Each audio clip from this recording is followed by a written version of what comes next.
Good evening. Hope everyone is well. Tonight we're going to learn Maseches Pesachim Daf Pei Beis and Pei Gimel Amud Aleph. But of course, a mazel tov to David and Eli on the engagement of their son Ari. May they be zocheh to build a bayis ne'eman b'Yisrael, and a lot of nachas to you and yours. Baruch Hashem.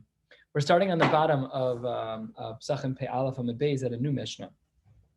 This Mishnah speaks about what we do if the Korban Pesach that one brought has become tamei. So the Mishnah starts out like this. Nitma shalim o rubo. Let's say that a person brings a Korban Pesach and they really weren't being cautious, and the entire Korban Pesach became tamei, or rubo, or most of it, 51%, most of it became tamei. So the halacha is, sorfen oso lifnei habira me'atzeh ha'aracha. The halacha is that Korban needs to be burned right away, lifnei habira, in Yerushalayim, in the area of the Mikdash, with the wood that was dedicated as wood to be used for the pyre of the Mizbeach. Now, that's the Resha.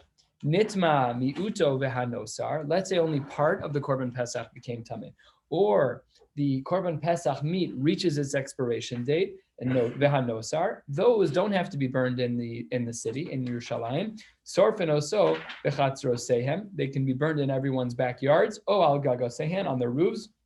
And me'atzeh atzman, from wood that comes from their backyard, their own wood, their own firewood, but they don't use them atzeh ha'ma'aracha. Hatziknin, the people who were very stingy, the people who were very cheap with their money, sorfen oso lifnei abira bishvil hanos me'atzeh ha'ma'aracha. The halacha gave them a latitude that they are allowed to use the atzeh ha'ma'aracha, their hektish. I could have used my own wood. Maybe I should have used my own wood. The Mishnah gives a latitude that they're allowed to do that. My taima, asks the Gemara, 4 lines from the bottom, Pei Aleph Amud Beis. My taima, why is it that the people for whom they made their whole Korban Pesach tamei, or most of it tamei, why is it that they had to burn it in the bira? Says the Gemara, Amar Rabbi Yossi bar Chanina kedei lebaishan. Unbelievable, to embarrass them. What does it mean to embarrass them? Habaishan. We're so makbid about this. So the Gemara here doesn't give any clarity to the concept, but some of the Rishonim explain that the reason why we want to be mevayish them is because they really did not take care of this once in a year korban. So some of the meforshim are bothered by that. Well, you can't control every form of tuma. Some things happen just on their own. So okay, the point is obviously referencing those who are not careful. And kedei lebaishan, the people should know, we're going to put your whole korban inside a fire right next to the Beis HaMikdash to show that you messed up your korban and you were not careful enough. The Seif of the Mishnah, which spoke about nitma miuto, there we said that people were allowed to burn their tamei portions of the korban, either the nosar or 49% or less of the korban, that people are allowed to burn them in their backyard. Says the Gemara, that may be what our Mishnah says, but there's a brisa that doesn't agree. Uriminhu, always indicating a Tanaic argument. Let's say a person brings a korban in the Beis HaMikdash, and they're eating from the meat of the korban, and they space out, they walk out of town, or they walk out of Yerushalayim. So we've seen this already earlier in the Masechta. Im avar tzofim, if they pass over tzofim, this machlokas we saw in Daf Memtes when we saw this. I think it's Daf Memtes. Yes, it is Memtes, that there was a machlokas if tzofim is the name of a place, or does it just mean the place from which you can see the mikdash, whatever the details are. The point is, if im avar tzofim, if you're outside of Yerushalayim, so then yes, taka, sorfim b'makoma, then we say you should burn the mute or whatever it is in your house. You should burn the meat that you brought with you in your house. However, v'im lav, as we turn to the top of Pei Beis Amud Aleph, this brisa indicates something totally unexpected. Chozer v'sorfo lifnei habira me'atzeh ha'ma'aracha. Here the brisa says that if you take the basar kodesh outside of Yerushalayim, you can't burn it at home. You have to come back and burn it in Yerushalayim. That's a stira to our Mishnah. Our Mishnah said that in the case of nitma miuto v'hanosar, that in the case where there's a small percentage of the animal that became tamei, or if there's nosar, the Korban Pesach meat that reached its expiration date, it can be burned in your backyard. Yet here we see that when you leave Yerushalayim with basar kodesh, the brisa says, no, you got to come back to Yerushalayim. It's a stira. That's a machlokes, seemingly a stira between the Mishnah and the Brisa. So the Gemara is going to present 3 quick answers. Here we go. Answer number 1, top line of Pei Beis Amud Aleph. Amar Rav Chama bar Ukva lo kasha. This is not a contradiction between our Mishnah and this Brisa. Kan ve'achsanoi, kan bebala bayis. One's talking about a guest who has no wood. That's our Mishnah. Our Mishnah says that, that's the Brisa. The Brisa is talking about the guest who has no wood. So he has to use the atzei ha'ma'arach. He doesn't have a choice, because he has no wood of his own. Kan bebala bayis, that's our Mishnah, where a person taka does have their own stockpile of wood, and they can therefore burn it in their own backyard. Rav Papa, this is answer 2. Rav Papa Amar, no, hava haba achsanai. Both of them are talking about guests, about people who are visitors to town. Kansha hechzik baderech, one is already walking on the way. Kansha lo hechzik baderech, and the other is still local in town. When they're local in town, then they have one din, and when they're on their way already, then we're more lenient with them, and they can burn it anywhere they need to. And Rav Zvid is a blend of those two answers. Rav Zvid Amar, this is the third answer of the Gemara, but it's really a blend of the previous two. Rav Zvid Amar la'olam kida Amar meikara. Really, it's like the first answer in construct, in that kan be'achsanoi, kan be'balabayis, that one, the Brisa is talking about an achsanoi, and the other is talking about a balabayis. And what is the chiddush? Ve'afal gav de lo hichzik baderech, the achsanoi can use the ma'atze ha'ma'aracha, the guest can use the Beis HaMikdash's collection of wood, even though he hasn't left yet. Achsanoi, Kevin de Leslie, since he doesn't have any wood, so asu kitziknin, he's like the status of people in our Mishnah who are the cheapies, the people who are very stingy. Titnan, what did we say in our Mishnah? Hatziknin sorfanoso lifnei abir b'shvei lehanos me'atzei ma'aracha.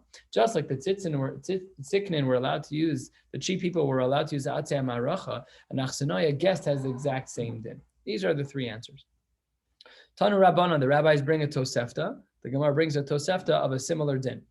Of a variation, I should say, on the theme. Let's say bo l'sarfo b'chatzor sein. Let's say that someone's allowed to burn the tamei meat that they have. They're allowed to burn it in their backyard. That's fine. But they wanted to do so ume'atze hama'aracha. But they wanted to do so with wood that had been dedicated and mukdash to the Beis HaMikdash. This has the status of hektish. If someone were to misuse hektish, that would be what we call me'ilah. You're not allowed to do that. That's an isur doraisa. So if someone was burning something tamei in their backyard, and they wanted to use wood from the ma'aracha, which is hektish, the halacha is ein shomen lahem. We do not allow them to do that. And conversely, lifnei habira, if someone's in Yerushalayim and they wanted to use me'atzei atzman and they brought their own wood, there too ein shomen lahem. We don't listen to them. So it asks the Gemara on this tosefta as follows. Bishlama, I understand the first case. That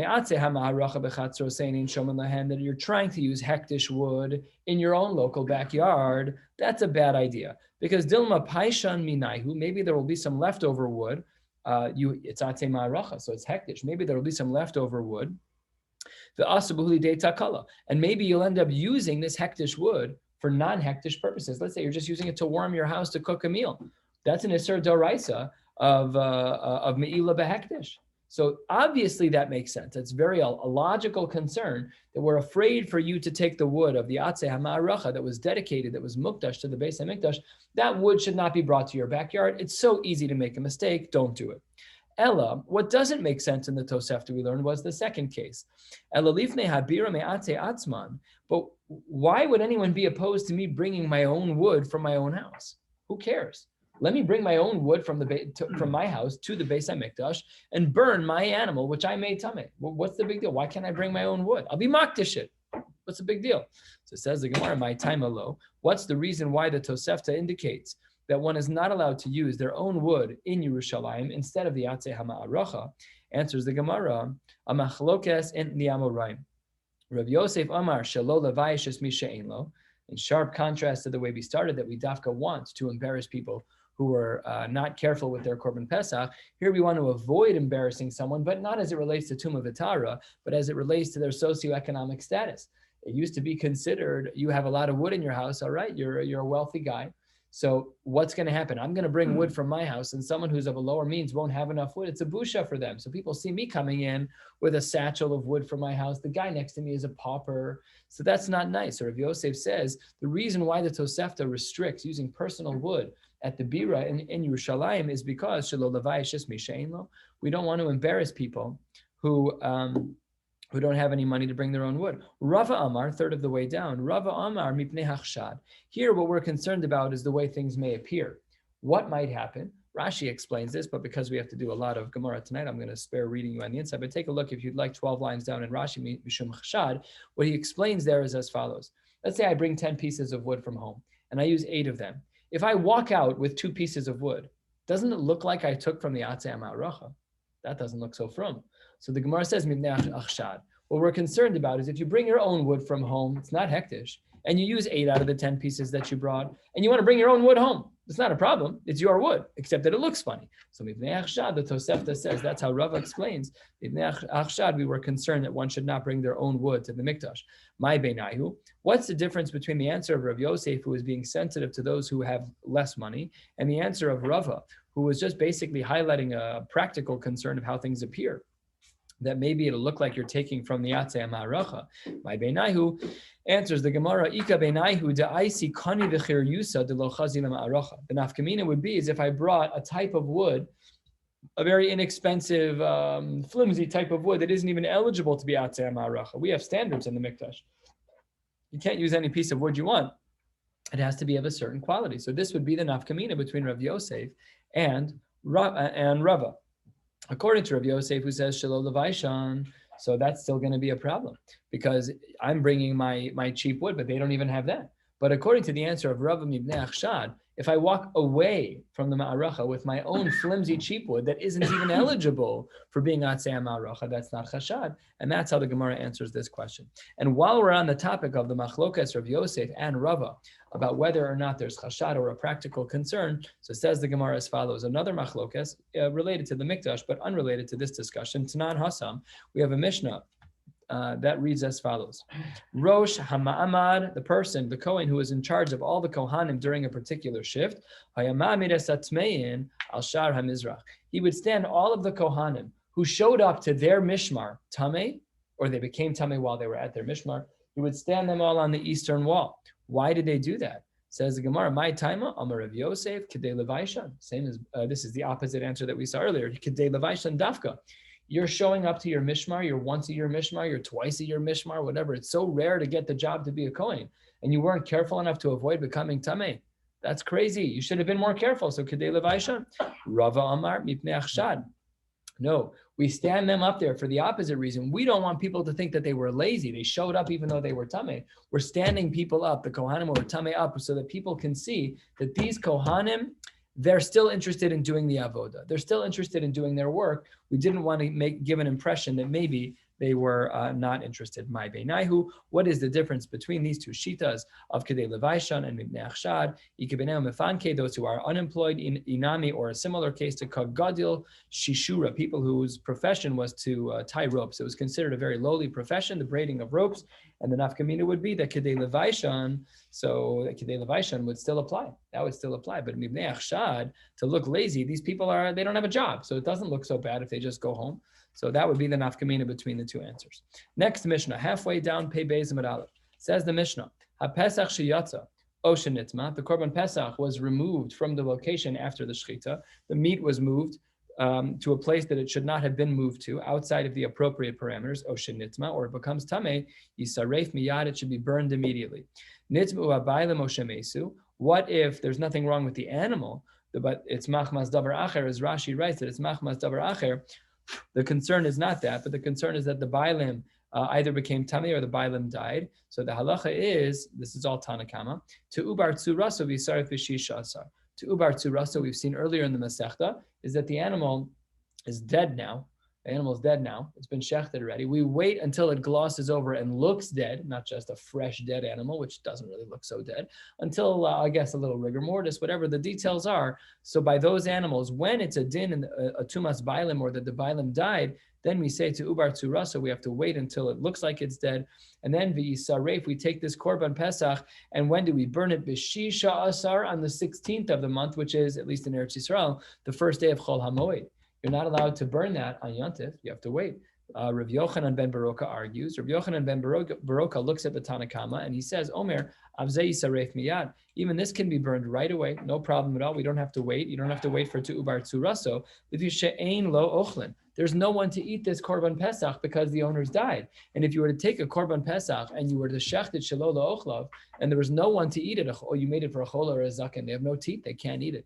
So then in a case like that, the animal can be burned right away. So Rav Yochanan says, Rav Yochanan ben Baroka says, not Rav Yochanan the Amora, Satana, he's in a Mishnah.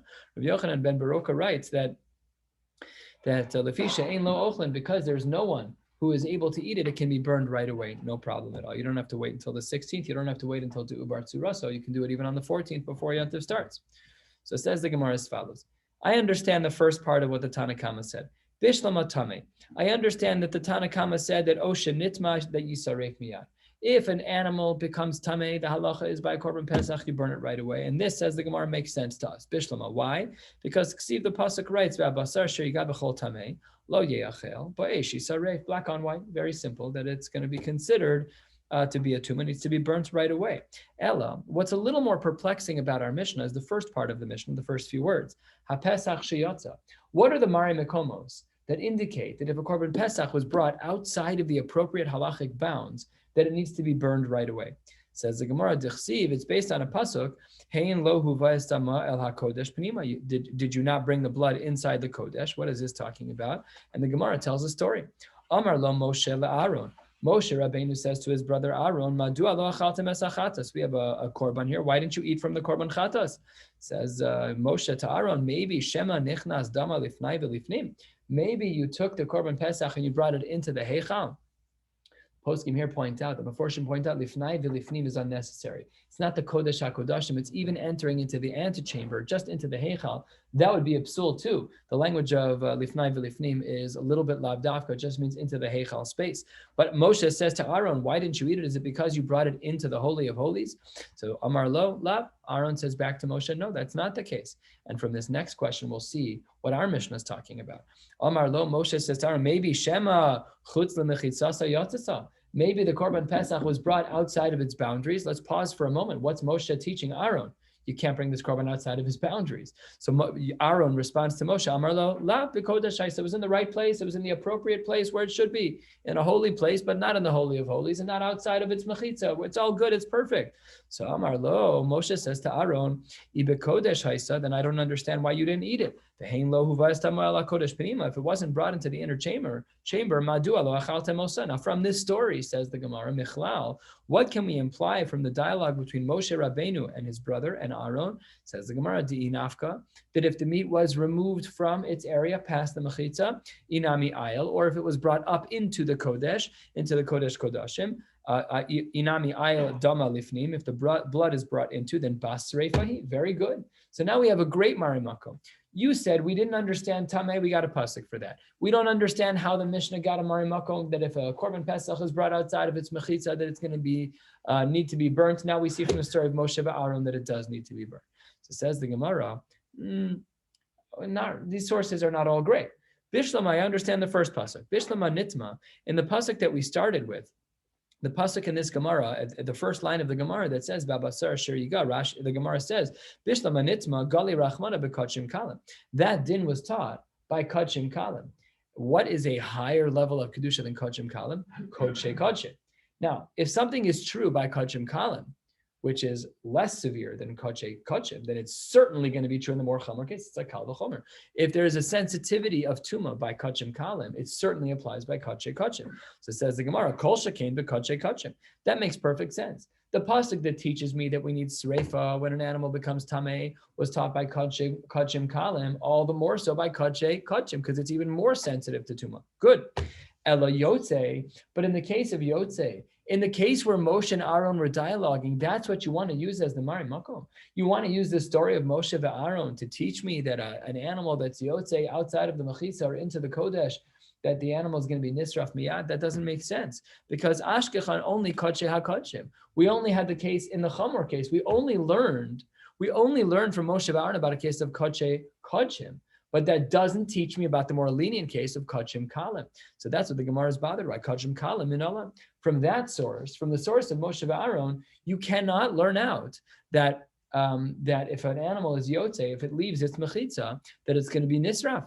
Visu, and furthermore, and the next two words are subject to debate in the Meforshim, hadatanya, is this actually part of a brisa? Is it just a quick list of halachos that are being quoted? Either way, it says, Lan dama, if the blood was left out for too much time, Pe bezim and bez at the top, Nishbach dama, if the blood spilled, Yatsa dama chutz leklaim, if the blood left its appropriate place, Dekaima lan bisreifa, all of those cases, where did we learn that from? That those are all going to be held bisreifa, that they all have to be burned. So you got lan and you've got nishbach, if the blood's left out too long, the blood spilled, or if it went out of its boundaries, minalan. That we learned out, nafka lan midirib Shimon. What did Reb Shimon say about the blood? Titania, Reb Shimon Omer Bakodesh Ba'ish Tisaref. That's a pasuk openly. If it's holy and it needs to be burned, then you should burn it. Limeid al chatas shesreifasa bekodesh.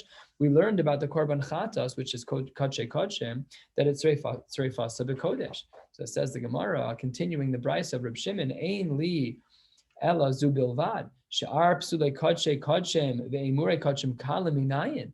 From where do we know the din about kadshem kalim and about emurim? Talmud Omer b'chol bakodesh ba'ish tisaref. So it says the Gemara, well, Ashkechan kadshe kachim, but kadshe kalim inalan. How do we know about kachim kalim? Ella, here's the problem. We're still stuck with our case of Yotze. We don't know what the Mari Mekomos are. So therefore, the Gemara says all of these sources, we're going to scrap them. Because Ella, here is really the halacha. Where do we know that an animal that is Yotze from the appropriate boundaries within the mikdash, or an animal that's tameh, that it gets burnt miyad? How do we know that's true? Says the Gemara, 7 lines down or so, Pebez Medbez, Ela Kol Psula Bakodesh Sreifa. Any animal that becomes pasul Bakodesh in a holy place that needs to be burned. Loshna Kachim Kalim, Veloshna Kache Kachim. It doesn't make a difference what type of Kodesh it is. Kachim Kalim and Kache Kachim. Gemara Gemirila. It is a halacha l'Moshe Sinai. Again, the phrase that we know, Gemara Gemirila. This is the second day in a row that we're discussing a halacha l'Moshe Sinai. Yesterday we spoke about tumas atahom, a tuma that was unknowable. A person was buried in rocks, whatever the case may be, and you walked over and you didn't know.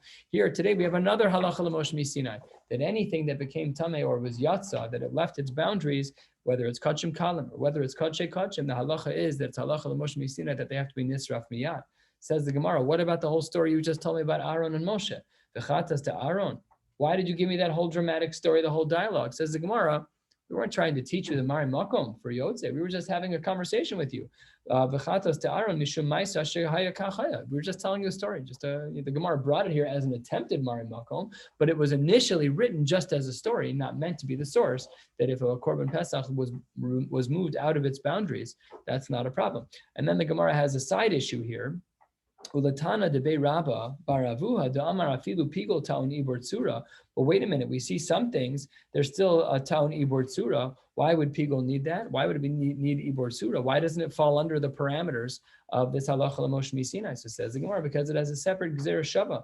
Yalif avon mi nosar. We learn it from nosar, and nosar, it means not today. Nosar is only after the expiration date. So we need to wait until ubar tzuraso, till the animal looks like it's dead. Says the Gemara, why? You could have had a different Gzera Shava. The Neilaf, maybe you could have learned Avon Mechatas to Aaron. Maybe you could have learned a Gzera Shava that would have indicated from Chatas Aaron that you should burn it miyad. Amar Lach, no, you misunderstood the story about Chatas Aaron. Really, the case of Chatas to Aaron, ki agavna nami ibor tzur l'doros baya. That should really have been the din, and it is the din in general in that case. Even if you would have learned the Gzera Shava from there, we still would have said to Ubar Tzuraso in the case of Piko that you'd have to wait until the animal looks like it's dead. The Hasam, over there, the only reason why by Moshe and Aaron the animal was burned immediately was because Horas Shah Haisa, because it was just a Horas Shah, something unique and immediate for that moment. Fine.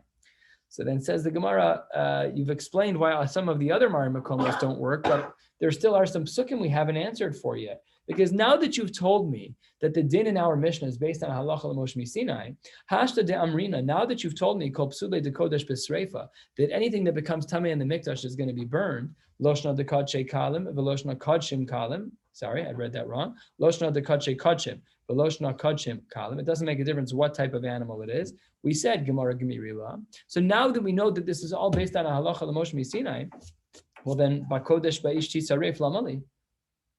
That pasuk was meant to tell me that it needs to be burned. So is it halacha l'Moshe Sinai? It means it's not from a pasuk. If the pasuk says ba'ish tisaref, what is the pasuk coming to teach me if I have a halacha l'Moshe Sinai already? I don't understand. Answers the Gemara, that pasuk ba'ish tisaref, ahu, read it again, bakodesh ba'ish tisaref, says the Gemara, ahu mi ba'ilesha sreifasa bakodesh, that the sreifa needs to be done in a holy place. It can't be done stam, it has to be done. So the pasuk ba'ish tisaref was a location message, but not a question of what the din is in regards to whether or not the sreifa is immediate or not. That's that we learned from Moshe Rabbeinu, halacha l'Moshe Sinai. What about the next pasuk that we quoted? It's actually the first one that was quoted in the Gemara. This pasuk, that pasuk we initially said was to teach us, like the opening of our Mishnah said, that nitma, that animal that becomes tameh, that it is going to be problematic and it needs to be burned. So what does that pasuk come to teach me? Says the Gemara, we actually have a specific purpose as to why that pasuk was listed this way. HaKadosh Baruch Hu needed that pasuk. What were we concerned about? Says the Gemara, first of the long lines, Sal Kadai Tachamina, what might I have thought? Kol Psule de Kodesh, any type of psul that happens in the Beis HaMikdash. Kigon lan dama, if the blood stays out too long. V'nishbach dama, or the blood spills. V'yatza dama, the blood was removed out of its initial place. It was moved outside of the mechitza. V'nishcha tabalayla, or a shchita that was done at night. Dibisreifa. We would have thought that all of those things that took place, those are all dibisreifa, the leisnahu b'chulin, that those rules don't apply by the world of chulin. Aval, what might I have thought? Nitma bechulin nami mafsil, even though it's true that meat could become tamei and it might be pasul, ema, I might have argued that holy is aved bei uvdin dechol, because it was just a regular korban and it wasn't kodesh, it was chulin, therefore, emaloti boy sreifa v'tiske lebekvura. Maybe all I need to do is bury the animal and not burn it. And because I might have thought that a chulin animal that becomes tamei might be eligible for only kvura and not for sreifa, we therefore needed the pasuk to teach us that there is going to be a problem over there too. That chulin meat that becomes tamei and pasul will need to be burned and not just buried. Our Mishnah spoke about nitmu habaylim o shemesu to ubar tzurasan, that if the psul in the animal wasn't inherent, but it was because of a secondary reason, the animal's really fine. It's the bailim who are the problem. The bailim either became tamei or they died. So in a case like that, the Mishnah writes to ubar tzurasa that once the animals are killed, we can't burn them right away. We have to wait until the animal begins to look like it's dead. So says the Gemara, a couple of possibilities as to the scope of this machlokes. Says the Gemara as follows, 2/3 of the way down, pei beis and beis. Amar of Yosef, machlokes. When do we have the machlokes in our Mishnah? Remember, we said at the end of our Mishnah that Rabbi Yochanan ben Baroka said that even in this case, where the Tanakama holds to ubar tzurasan, that if the bailim become tamei or they die, so the Tanakama held to ubar tzurasan, that the animals have to wait until they gloss over, till they look like they're dead. Masha'en Kain, Rabbi Yochanan ben Baroka in our Mishnah said, no, ba'ish tisaret, you can burn them right away on Yudalid, right away. You don't have to wait at all. So where does this machlokes take place? What are the parameters of this machlokes? It says the Gemara, possibility number one, we'll see 3 possibilities. Possibility number 1 is like this. Amar Rav Yosef, machlokes shenitmu bailam achar zrika.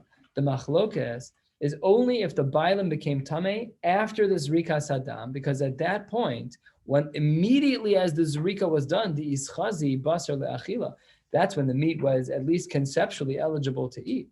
Aval nitmu bailim lifnei zrika, if in fact the bailim became tamei before the zrika took place, the lo ischaze basar le'achila, there was never a time that the meat was going to be fine to eat, then that's not where the machlokes in our Mishnah is. Rather, divrei hakol yisaref miyad.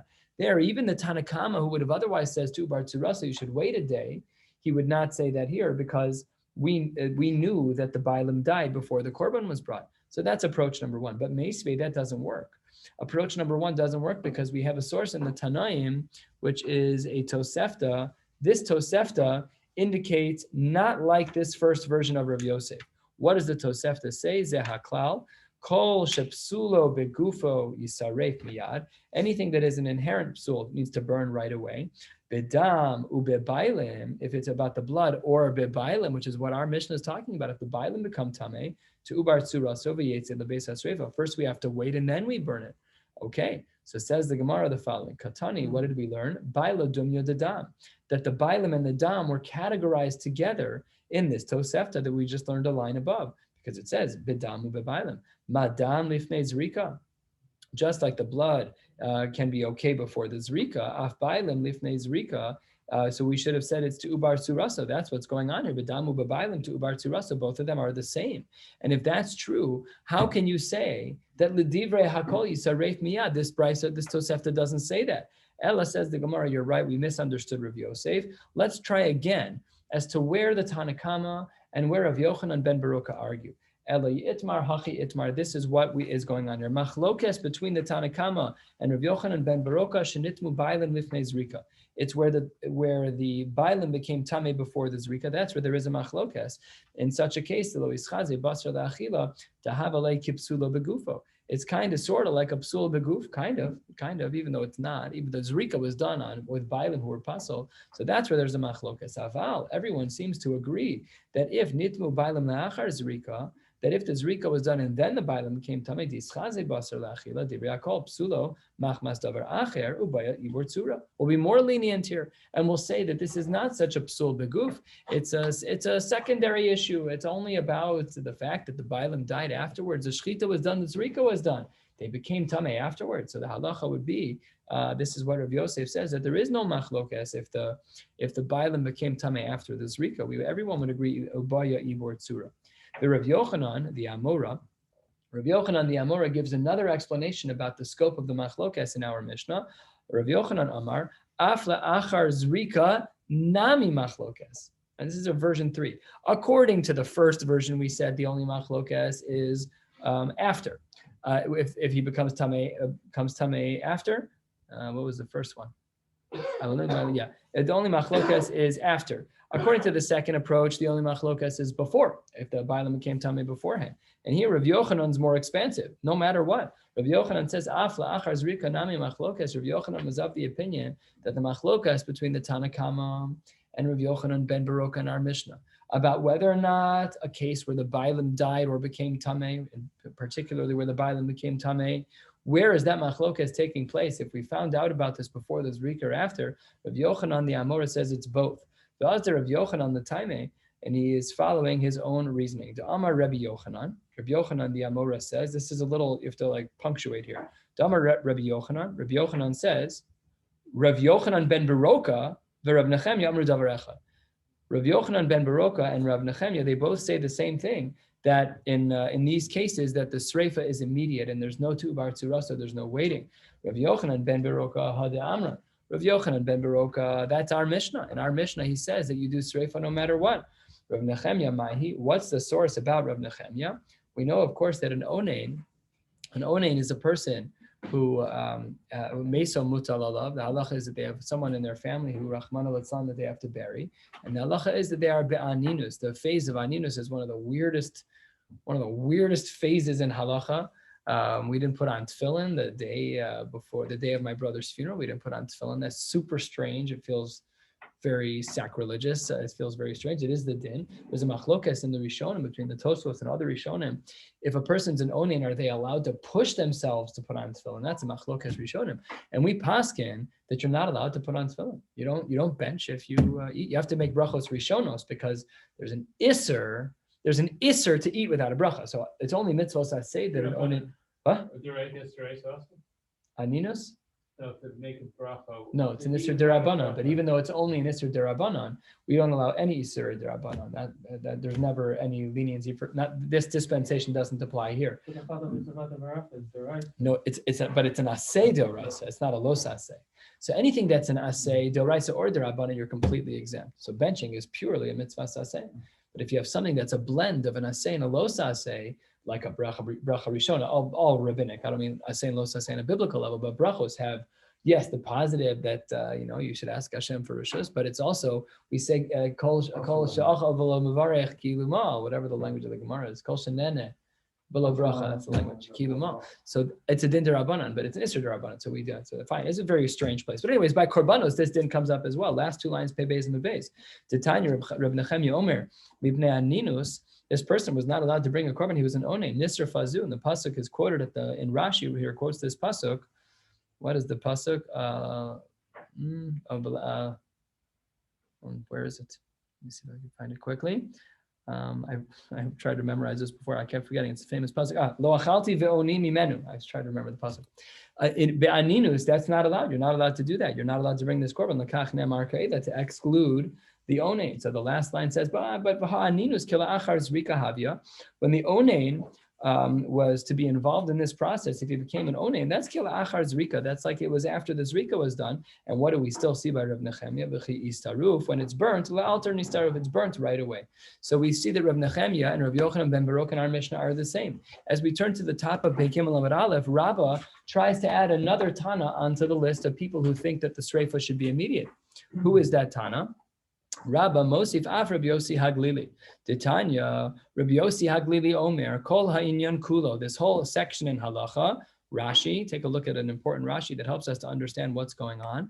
Rashi says, Kol Ha'inyan Kulo, Kol Parsha Zu, the Parsha of, V'chol Chatos Asher Yuvami Dama, Dimuki La Rabbanan Bezvachim, in Maseches Zvachim, we established that pasuk to be speaking about the following.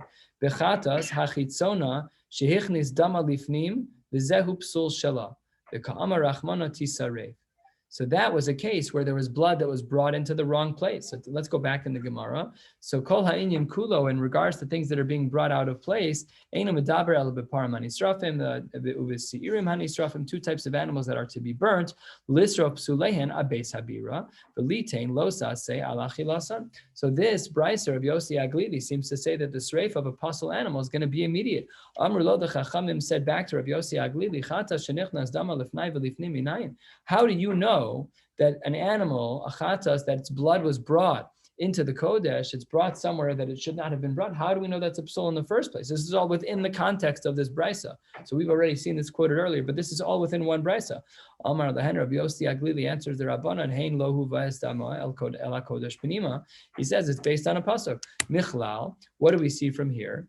The inafik ihi inami ayil dama, that if the blood was taken out or the blood was brought up into the Kodesh, bisreifa. So Rabba wants to say that maybe Rabbi Yossi Haglili is of the same shita as both Rabbi Yochanan ben Baruch and Rav Nechemya, all of whom disagree with our Tanakama. Our Tanakama said to Ubar Tzurasan in a case where the Bailim become Tameh. All of these other Tanaim seem to say, no, it's Reifa immediately. Says the Gemara of Rav Yochanan Savar, I'm sorry, I can't agree with what you just said, Rabba. Rav Yochanan is only arguing on this last edition of Rabba. What did Rabba say? That Rabbi Yossi Haglili agrees with Rav Yochanan ben Baroka and with Rav Nechemya that the sreif is immediate in the case of Tumas Bailim. What's Rav Yochanan's argument? Savar, no. Damu basar chada milsehi. When it comes to the animal being tameh or the blood of the animal being moved to where it shouldn't have been, that's one camp of halachic discussion. But bailim, which is what we've been discussing in our Mishnah, we're discussing if the bailim become tameh. That's milsa charisi. So Rav Yochanan and Rabba disagree in regards to whether or not we would say the halachos of dam and basar having a problem on the one side versus bailim becoming tameh on the other, if those are the same thing. Rav Yochanan's not willing to hear it. So basically, in short, we have a machlokas, and it seems to be that there are more tanaim stacked in favor of Rav Yochanan ben Baroka to say that if the bailim become tameh, whether it's before or after zrika, so the halacha should be that the animal is nisraf, and we do not say to ubar tzurasa. That brings us to the last Mishnah for the night, and the Mishnah here writes on Daf Pei Gimel Amud Aleph 10 lines down, ha'atzamos ve'agidin ve'anosar. The bones and the sinews and the nosar, the flesh of the animal that is nosar, it's expired. Yisrafu b'shisha asar, you're allowed to eat it, of course, that you have to eat it that night. So the halacha is yisrafu b'shisha asar, you can't burn it on the 15th, there's no reason to burn it on Yantiv. So once it becomes the 16th, the first day of Chol HaMoed, so then the halacha is that's when you do the sreifa. What if Chal Tez Zayin, what if the 16th falls out on Shabbos? So that means that your Pesach Seder was Thursday night. You brought your Korban Pesach Thursday afternoon. Thursday night was Pesach. And then it blended into Shabbos. Chol HaMoed day one was Shabbos. So then the halacha is Chal Tez Zayin Lios b'Shabbos Yisrafu b'Yud Zayin. Then you push off one day. You'll burn it on Sunday, which is the 17th day of Nisan. Because we're not allowed, says the Mishnah, we're not allowed to violate the halachos of Shabbos and Yom Tov in order to burn the extra atzamos and gidin and nosar. Says the Gemara, Amar Rav Mari Baravu Amar Rav Yitzchak, atzamos kadshim sheshimshu nosar mitamen es hayodayim hol v'nase basis l'davar ha'aser. If there are bones of a Kodesh animal, and those bones were the bones that held on to nosar. So let's say there's a korban and the leg of the animal, the femur. Let's say the femur of the animal, well, with nikra agid b'chei. Let's pick another bone, the front leg, much less complicated. So the front leg, there's a little bit of meat left over, and then we got to a point where the animal was nosar. So the Gemara says, in the name of Rav Mari Baravua, he says that the bone is tameh, just like the nosar was tameh. You don't even eat the bone, but the bone's tameh. So that's what he says, and it's because of the principle of nase basis ladavar ha'asur. We're familiar with the concept of basis ladavar ha'asur from the world of muksa. This is its own application in the world of kodshim, that if there is a bone that is holding meat and the meat is nosar, the bone then becomes tameh such that it's metamed as hayodayim, it makes a person's hands tameh. Name a misayele. Maybe we can find the brisa to support the shita of Rav Mari bar Avu in the name of Rav Yitzchak. What is the siyua here? He says the same thing. He says that bones and sinews and extra meat, they need to be burned on the 16th. Again, the proviso of our Mishnah as well still applies, that if the 16th is Shabbos, then we push off the burning until the 17th. Says the Gemara, Hani atzamos heichidami. What is going on here? What types of bones are these? Ilema deles behu moach. If they are bones that don't have marrow in them, my grandfather, Olav Shalom, would crack it open and scoop it out, like all the good stuff in there. So if there's ilema deleis behu moach, if there's nothing edible on the inside of the bone, so then lama b'sreifa. Why should that need any burning at all? Nashdin, who just throw it out. Who cares? Just throw it out. It's nothing. It's nothing. It shouldn't have any status of nosar. Elapshita, it must be the isbehu moach. There must have been some marrow. So that's how the Gemara explains this. Now, Iamris, if you want to say bishlama shimush nosar milsahi, if you want to say that because shimush nosar, the meat that was on the bone, the shimush of the nosar, the bone that supported the meat, which is now nosar, that it's milsahi, that the bone is actually now a problem because of the nosar, then I understand, even if there is no moach, even if there is no marrow, I understand why you need to burn it. I got it. That makes perfect sense because the bone was mishamish the nosar. That makes sense. Halfway down. Eliyamris shimush nosar lav milsahi. But if you say that the shimush of the nosar is lav milsa, if you say that the bone that is holding the meat, which is now nosar, is irrelevant, lama lahu sreifa, then in a case where there's a bone with no marrow, then why would we have to burn it? So says the Gemara, nasparinhu, even if it had marrow in it, break it open, v'nachlet salamoach, scrape out all of the marrow, didhu, all the marrow from it, v'nisrfe, and just burn the marrow, v'nashtinhu l'didhu, but the bone itself you could throw away. Says the Gemara, elalav, what must be from here, elalav shma mina, shimush nosar milsahi. It must be the case that in fact the bone that holds the meat, which is nosar, is considered to be halachically problematic based on the halachic principle of naseh basis l'davar ha'asr. That because it is a basis l'davar ha'asr, the bone is a base, it's a root to hold the nosar, the meat which has now expired halachically. So therefore, we see that it's in fact a problem. So we have a help. We have a brisa that supports Rav Mari bar Avua. Rav Mari bar Avua wanted to say that the bone should be burned. Taka seems to be that way. Says the Gemara, lav dafka, halfway down, amrei lo. That's not necessarily true. I could even argue that really the bone that's holding up the nosar, the bone that's holding the nosar that is no longer edible, it's really halachically not a problem. The kasavar, bo, when it says etzem losish beruvo, the kasher ve'afilu bepasel, that the iser deoraisa of etzem losish beruvo applies to an animal both that is kosher and to an animal that's pasel. The Gemara interjects, afilu bepasel sal kadaitach. The isser of etzem lo sishberuvo, of breaking a bone, that applies even with an animal that's pasel. We have a Mishnah. Aval hamosir b'tahor. Let's ignore that for now.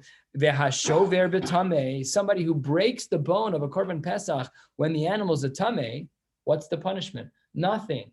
Eino sofig esar bayim. This is a phrase in Shas which means you don't get malkos, which means usually it means you didn't violate an Isser D'Oraisa, and that's certainly what it means here. So that's a stira. On the one hand, you just said, because Savar, 3 lines ago, we said that the Isser D'Oraisa applies even b'pasel. Here we said, if it's possible, how do we answer this? Lo kasha, kansha, haisa, lo shasa kosher, kansha, lo haisa, lo shasa kosher, depends. If there was a time when the animal had a shas kosher, where the animal was not yet puzzle, so then we're going to say that the Isser D'Oraisa of Etzem Lo Sish Beruvo applies. But Kan Shelo Haisa Lo Shasa Kosher, in a case where the animal was puzzle initially, so then Amaske Meino Soveg is Harbaim. In that case, that's when we would say that one does not get the Isser. What's the precedent for this distinction of Shas Kosher? Who cares if the animal ever had a single moment of whether or not it could be edible? Where does this come from? We've actually seen this phraseology before. Uman Tana, who is the Shita who holds the Shani lay? Bein Shahaisa Lo Shasa Kosher, Lo Haisa Lo Shasa Kosher. Who is the Tana who holds this way? That it makes a difference as to whether or not an animal had a Shas Kosher, a time when it was actually kosher, where the mitzvah of Etzem Lo Sish Beruvo would apply, versus Lelohai Saloshas kosher. Who is that? Shita, it's Rabbi Yaakov. We're 3/4 of the way down on Pei Gimel Amud Aleph. Let's learn one last brisa for the night. Tanya, the brisa writes in the name of the Tanakama, not Rabbi Yaakov. Ve'etzem lo sishberuvo. He disagrees with what we learned. Bo etzem lo sishberuvo. Bo bekasher v'lo bepasel. The Isser D'Oraisa applies only when the animal is a kosher, but not if the animal is a pasel. What does Rabbi Yaakov say? The distinction that we've been looking for. Rabbi Yaakov Omer, Hay Saloshas HaKosher V'nifsal.